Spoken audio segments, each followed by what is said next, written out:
Здравейте! В настоящия урок ще покажем какво представляват променливите и как съответно те могат да бъдат инициализирани. Какво всъщност е променливата? Вече споменахме, че данните, които се записват в паметта на персоналния компютър или на съответно микроконтролера, се намират на определени адреси. Тези данни са с различен размер.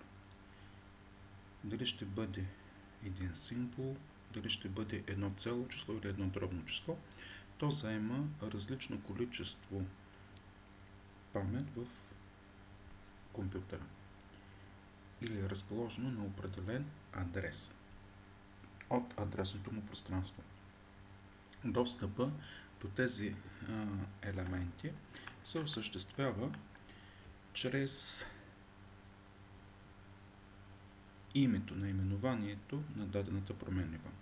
В предходните уроци споменахме за това какво е това идентификатор, как този идентификатор се формира и така нататък. Как всъщност се дефинира или каква е структурата на създаването на една променлива.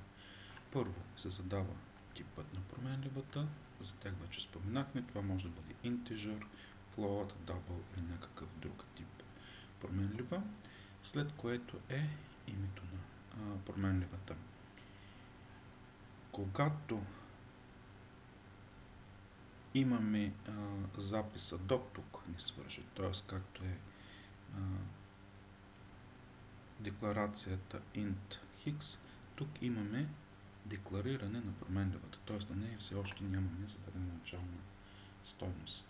Ако съответно на променливата и зададем начална стойност в процеса на създаването, това вече е дефиниция или дефиниране на променливата, както е в записа float за променливата π, която е равна на 3,14. На особеното при програмиранията на езикът си, че той позволява на един ред да бъдат записани няколко променливи от един и същи тип. Примерно Y, както в случая Y и Z. Операторът, с който се разграничават отделните декларации, това е операторът запетайка.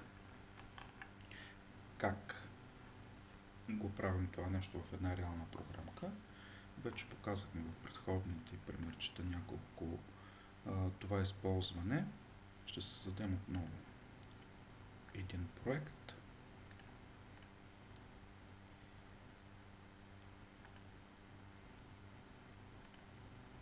Така. И ще се декларираме няколко променливи.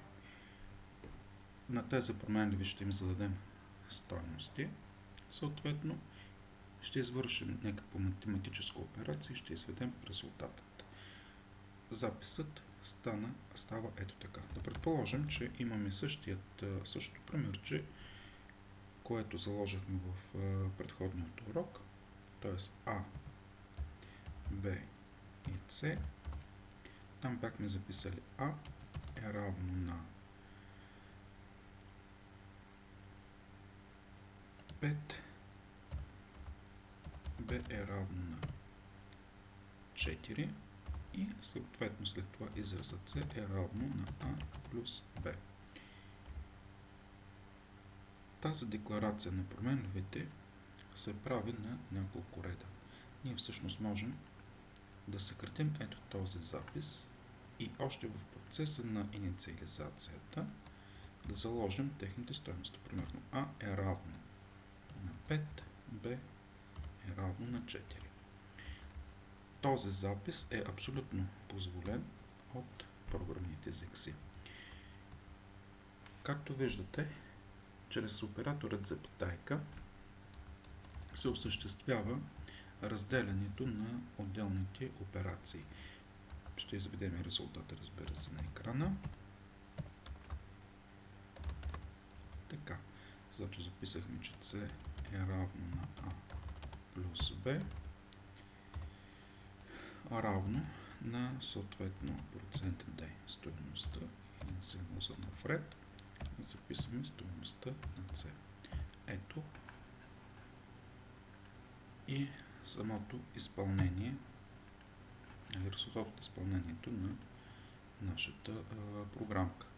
Тоест 5 плюс 4 е равно на 9.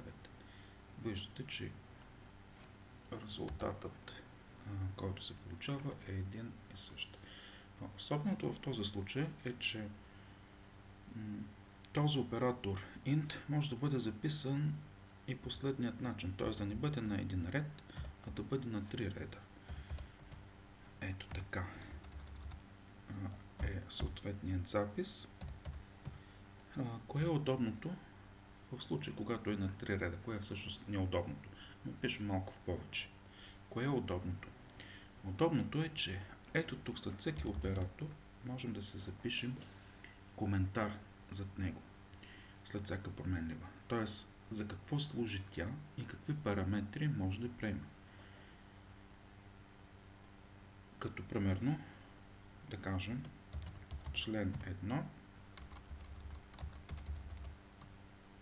или оператор, оперант първи, оперант втори и тук е резултат. Така. Както, тези коментари ни позволяват по-лесно да разчетем и да разберем какво представлява нашата програмка и за какво служи тя. Стартираме я. Виждате, резултатът от изпълнението е един и същи, т.е. няма никаква разлика между съкратеното записване и този тип записване. Тази инициализация е характерна не само за целите числа, но и за така наречените дробни числа.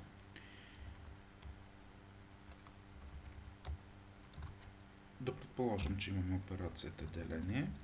Казахме, ще видите какъв ще е резултатът при това положение. Стартираме програмката. Т.е.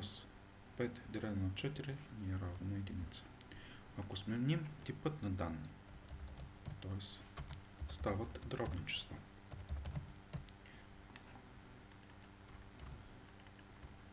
При това положение резултатът от деленията, ето тук трябва да сменим типът на извежданията, вече ще се получи 1 и нещо. Стартираме. Ето 1,25. Т.е. точно толкова, колкото е да разделим 5 на 4. Или операцията деление се изпълнява както върху цели числа, така и върху дробни. Но в зависимост от типът на числата, ние получаваме различен резултат. Погледнете следният пример. Да предположим, че А е цяло число. Б също е цяло число. За С ще оставим стойността, че е дробна. Стартираме изпълнението на програмката. Значи, ако разсъждаваме както в предния случай, понеже са с дробни числа, би трябвало да се получи 1,25. В случай ние пак ще получим стойност единица. Защо? Защото делим цялото число 5 на цялото число 4. И резултатът е целочислен. Т.е. ние получаваме стойност, която е целочислена. Но на нас в случая ни трябва дробната, т.е. цялостното деление, т.е. на дробните числа. Или в този случай, за да получим резултата, трябва да предефинираме променливата А като дробно число, променливата Б също като дробно число. Но много често в програмирането това е невъзможно, защото променливата А е, да кажем, стойността, която е прочетена от АЦП-то. АЦП се нарича в съкръщение на аналого-цифров преобразовател. Това е устройство, което позволява някакъв електрически сигнал да бъде преобразуван в число.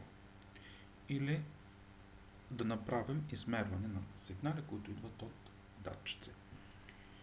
Това е невъзможно да се използва, затова програмният език C позволява така нареченото предефиниране на типове. Тоест, ето тук ще напишем в скобички преди променливата A float, което означава ти ще бъдеш дробно число. Или ти си дробно число. Ще запишем също float тук, което означава ти също си дробно число. Стартираме изпълнението и виждате резултатът вече е 1,25. Всичко това е добре. Но винаги ли действа по този начин тази операция?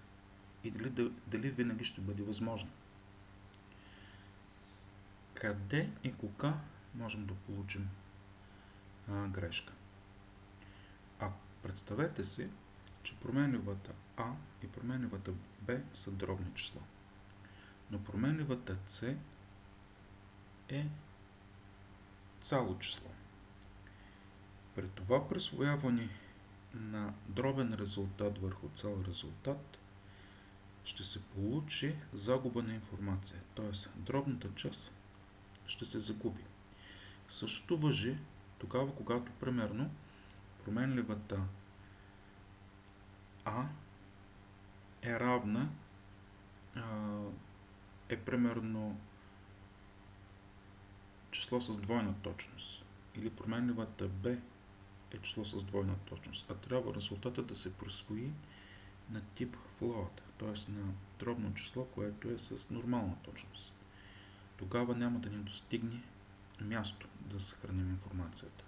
Ако числото действително което се вписваме е в границите на диапазона, в който работят този тип, няма да има проблеми с загуба на информация.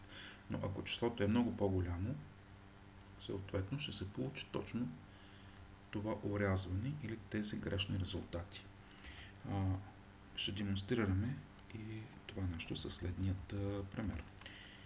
Да предположим, че имаме, казахме А и Б ще бъдат дробни числа. Ето, С ни е цяло число. При самата компилация виждате резултатът какъв е. Т.е. получава се 0. Причината е от тази компилация. Ето при самата компилация, където това е в резултат на няма грешка, съответно това е логическа грешка. Т.е. присвояваме дробно число на цяло число. Ето тук, хайде, понеже С, ето тук да сложим и дето. Така, би трябвало вече да се получи резултат единичка. Ето я. Тук се получи проблем с извеждането на предишната стойност, защото типът на C не съвпадаше с типът за извеждания резултат. Процент F е за извеждане на дробни числа, а процент D е за извеждане на цели числа. Или погледнете, имаме две дробни числа A и B, като ги разделим, резултатът се получава единица, а не 1,25, който е действителният резултат. Тази дробна част се загубва. Има един оператор, така нареченият оператор за съкратено присвояване. Какво представлява той? Ако желаем на променливата А да присвоим стойност, да кажем 10, на променливата Б да присвоим стойност също 10, ние трябва да го запишем на два реда. Възможно ли е този запис да бъде организиран, да бъде записан на един ред? Разбира се, че да, т.е. трябва да напишем А е равно на b равно на 10. Ето, този запис се нарича съкратен оператор за присвояване. Така, запомнете, че отляво на всяка една стойност трябва да бъде оператор, който е или променлива, която е от същия тип или от тип с по-голям размер, позволяващ съхраняването на резултатът от изпълнението на дадената програмка. Освен този тип присвояване или инициализация на числа, на числова информация, програмният език се поддържа и текстова информация. Тя се записва в масиви от символен тип, да кажем char, и една променлива, да кажем текст. Ето, казваме, че тя е указател към този тип и ние всъщност декларираме една константа. Това сме написали. Това е примерен текст. Разбира се, този текст, като се опитаме да го изведем, ще ни даде съобщение за грешка, но в нашия случай, т.е. не съобщение за грешка, а по-точно казано, ето и самото извеждане.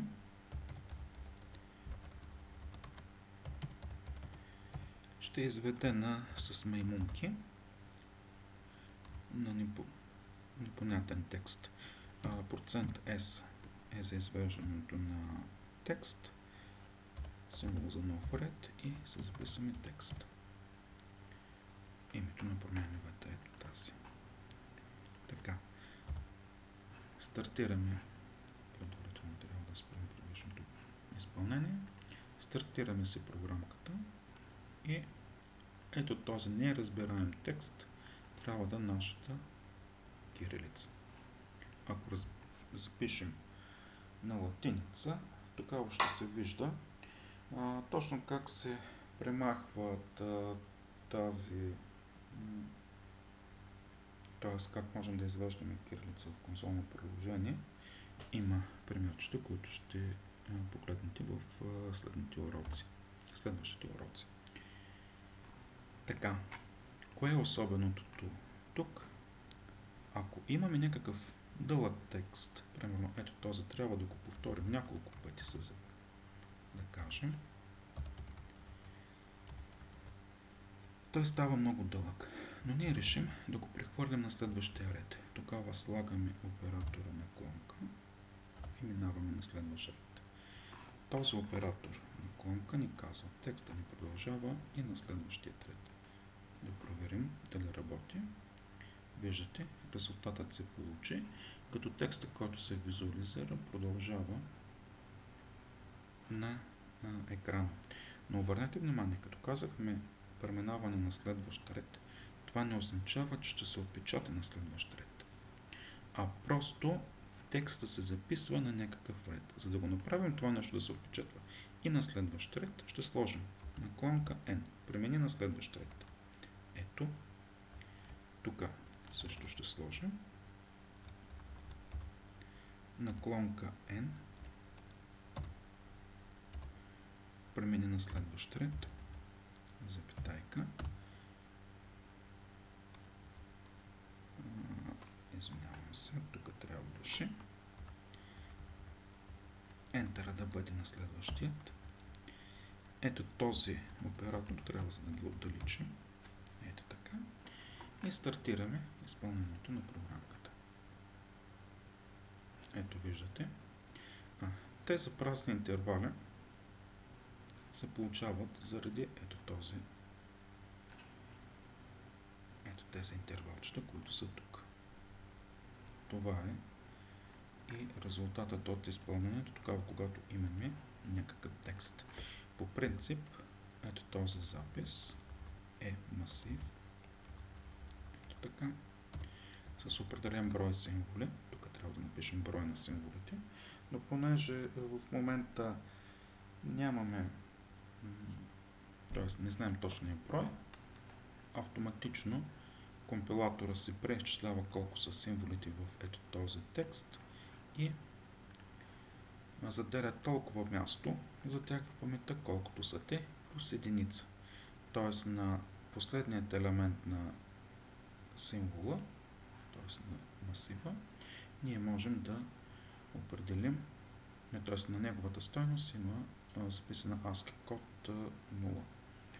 Ето, стартираме приложението. Виждате, пак е резултатът същия. Как да определим, как можем да разберем колко са точно символите в този текст? Това става като използваме оператора sizeOf. Един следващ оператор ще го напишем на нов ред. Тук ще запишем size. Колко ще бъде размера, процент D и пишем се sizeOf. Колко място заема текста в паметта. Стартираме отново и се вижда, че ето този текст е точно 88 символа. Ако ги преброим, те ще бъдат 87. Така.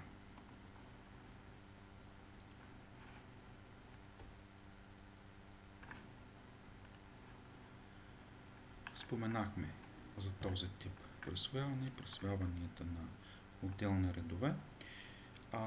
За ето тази част от записа, така наречените масиви, в момента няма да се спираме подробно. По простата причина, че имаме специален урок, който е за масиви и там ще направим тяхната инициализация. Тук всъщност са показани примерчета, т.е. как могат да бъдат дефинирани или инициализирани тези стойности. Ето ги за цели числа, за дефиниране на стринг, т.е. на текст, дефиниране на една буква, съответно. Тук използваме символния тип като декларирано число. Ето този запис е все едно имаме два стринга, два текста или две изречения. Първото изречение е с първи, а второто изречение е втори. Размерът на символите в случая е 10. Максимално 9 букви могат да се включат в единият текст. Реално, променливите, които биват и се съхраняват в паметта, се дефинират по няколко начина. Това са автоматични променливи, тези до момента, които работехме, външни променливи, статични променливи и регистрови променливи. Какво е общо между или какво се използват, къде се използват тези елементи? По принцип всички променливи са подразбирани са от тип auto. Но тогава, когато искаме да променим времето на живот на една променлива, какво означава времето на живот? Това означава колко време тя съществува. Ние можем да им заложим тя да бъде от тип статик. Значи този тип статик е характерен и се използва при така наречените подпрограми, за които ще се занимаваме малко по-късно. Променливите, които са вътре декларирани в една подпрограма, всъщност главната програма също е подпрограма, т.е. ето тези променливи, те съществуват само докато работи дадената подпрограма, след което се изтриват и им се губи тяхната съответно стойност. Ако желаем при следващото влизане в подпрограмата тази стойност да се запази, ние трябва да използваме точно операторът статик, т.е. да ги декларираме ето така. Статик float съответно a равно на 5. Обърнете внимание на този запис. И през следващото стартиране, последната стойност, която е била на А, тя ще бъде запазена. Реално този оператор статик прехвърля променливата А от областта на локалните към областта на глобалните променливи, или така нареченият хип. За област на локални и глобални променливи ще говорим в следващия урок, където ще се запознаем с цялостната структура на една C програма. В случая ние показваме само основни елементи, т.е. базовите елементи, на които се изгражда тази програмка, или върху тази част ще имаме още допълнителни съответно пояснения. Регистровите променливи всъщност са регистри на процесора. Всеки един процесор или микропроцесор съдържа в себе си елементи, наречени регистри. Това са определен брой тригерни елементи, свързани последователно, които съхраняват информация, и тази информация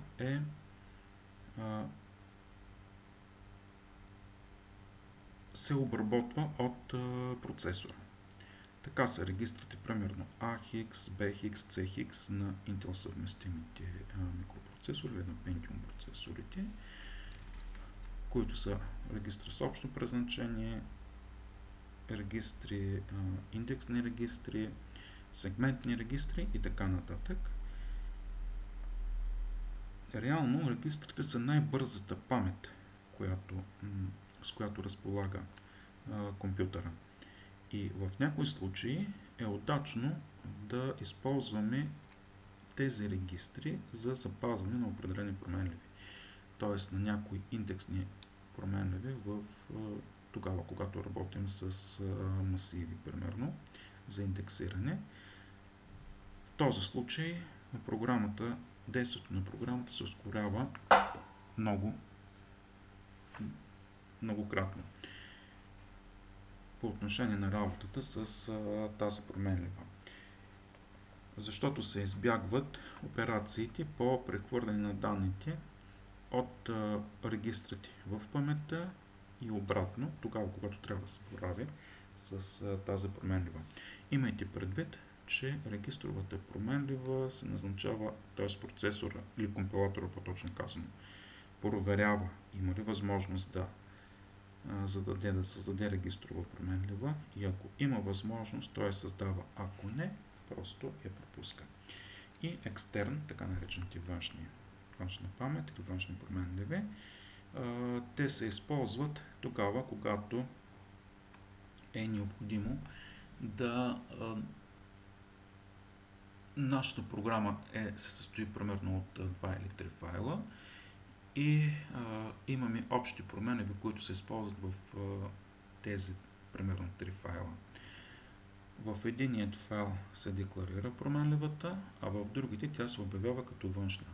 Ако тя не бъде обявена като външна, ще имаме 3 копия на променливата, т.е. ще имаме 3 променливи с едно и също име, като всеки функциите, които се намират в съответният файл от проекта, ще работят с променливата, която е дефинирана пред тях, и ще стане разминаване в програмиранията. Тези примерчета, които са в текста, вие ще ги погледнете. Цялостното използване на тази част, на това свързане на два модула, ще го разгледаме подробно в по-нататъчните лекции, където ще създаваме проект, който се състои от няколко приложения. И още един тип, т.е. един оператор, който е в програмният език се поддържа. Това операторът е за предефиниране, т.е. създаване на потребителски типове. Това е операторът TypeDef. Тук споменахме static float. Може да напишем, примерно, да кажем една променлива, която е unsigned, char, примерно C. Виждате този unsigned char C, това е променлива, която е с размерност 1 байт, но се третира като число. Тук имаме два пъти C, този път ще го напишем голямо, за да видите, че той се отличава. И сме записали, примерно да кажем 1. Хайде, да не е 1, а ще запишем 49.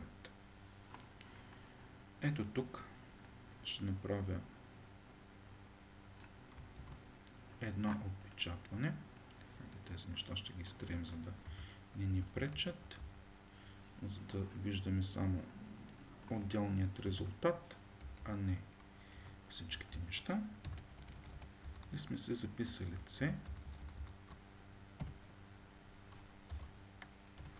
процент D и се изваждаме стойността на C. Ето, стартираме програмката.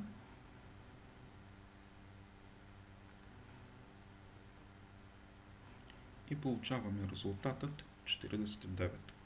Действително да, C-то си е 49. Но ако запишем още веднъж процент C, с малко, един минут ще сложим тук, за да се отличава и пак ще зададем C.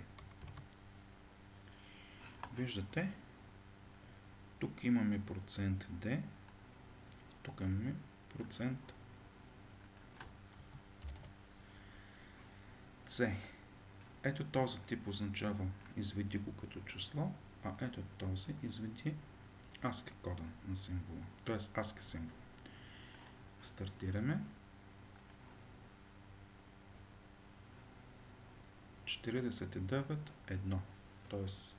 символът 49 е ASCII кодът на символът единица, на буквата единица. Това, което се получава. Но ето този тип, който го казахме, той съвпада на типът байт, който го има в определени езици.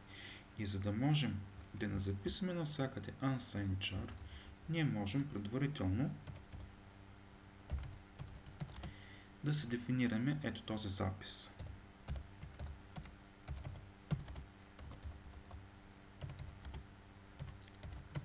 И се пишем примерно байт. Нашият тип. Или т.е. потребителският тип. Където, ако запишем ето тук записа байт,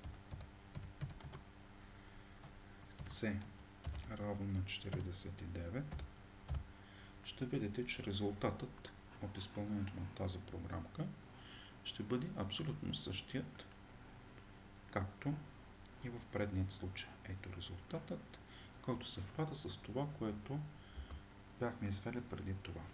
Какво печелим с тази част? Ами просто съкръщаваме записът.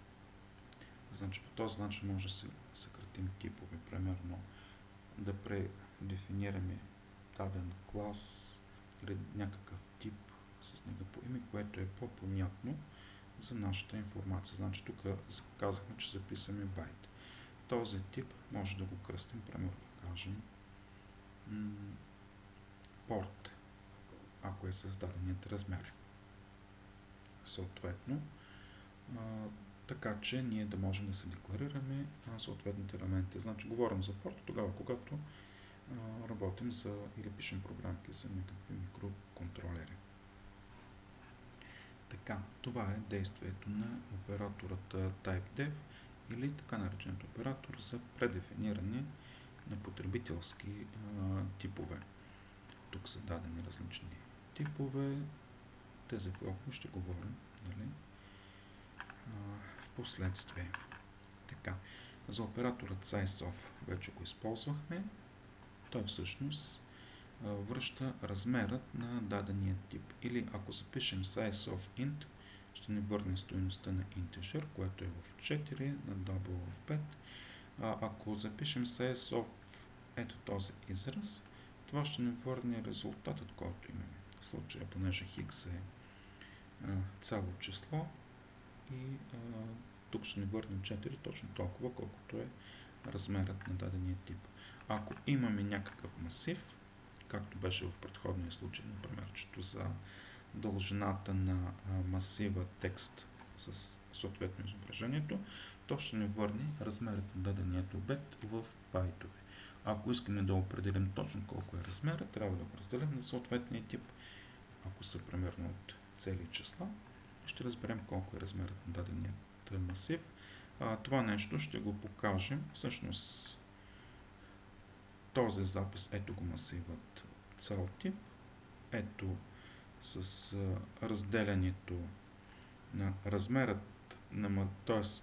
размерът на ето тази част ни дава колко памет е заета в компютъра.